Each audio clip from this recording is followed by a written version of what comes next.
জন্মাষ্টমী উপলক্ষে দুটো eggless chocolate ফ্লেভারের কেক বানিয়েছি, কিন্তু জন্মদিনের দিন এত সিম্পল কেক কি ভালো লাগে? যতক্ষণ না কেকটার উপর কোনো কারুকার্য করছি, হাতটা না একদম নিষ্পিস নিষ্পিস করছে। আমার কাছে কোনো বড় ছুরি নেই, ওই জন্য জোগাড়ু বুদ্ধিকেই কাজে লাগিয়ে মাঝখান থেকে কেকটা দুভাগ করে নিয়েছি।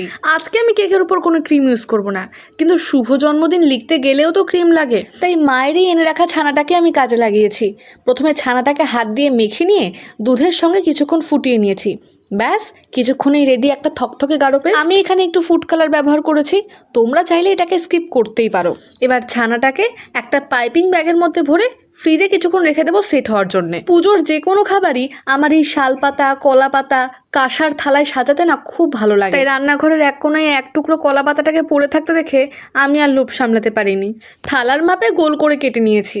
এবার এটার উপরেই কেকটাকে রেখে শুরু করব কেকটাকে সাজানোর কাজ। প্রথমে ফার্স্ট লেয়ারটা রেখে সুগার সিরাপ দিয়ে পুরো কেকটা ময়েস্ট করে নিয়েছি। উপর থেকে ঢেলে দিচ্ছি চকলেট গানাশ। এটা তোমার যতটা ইচ্ছা, যতটা মন চায় তুমি দিতে পারো, কোনো কঞ্জুসি করার এখানে দরকার নেই। আমি এই গানাশটা বাড়িতে বানিয়েছি, এটা বানানো কিন্তু খুবই সহজ, অন্য একটা ভিডিওতে আমি সেটাও শেয়ার করব।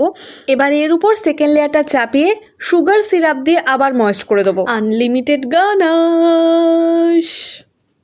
তবে ফ্রিজ থেকে পাইপিং ব্যাগটা বের করে এনে কেকের উপর লেখার সময় আমার রীতিমতন অবস্থা খারাপ হয়ে গিয়েছিল, কারণ পাইপিং ব্যাগ থেকে ছানাটা পড়ছিলই না। প্রথমের দিকে আমার মনটা একটু বেশি খারাপ হয়ে গিয়েছিল, কারণ এটা হচ্ছিলই না। তারপর দেখলাম যে না, একটু একটু করে পাইপিং ব্যাগ থেকে এটা বেরোচ্ছে, তো অনেকটা সময় লেগেছে, কিন্তু হয়েছে। কেক দুটোর ফিনিশিং খুব একটা ভালো হয়নি, কিন্তু আমার কাছে খুব স্পেশাল এই কেক দুটো।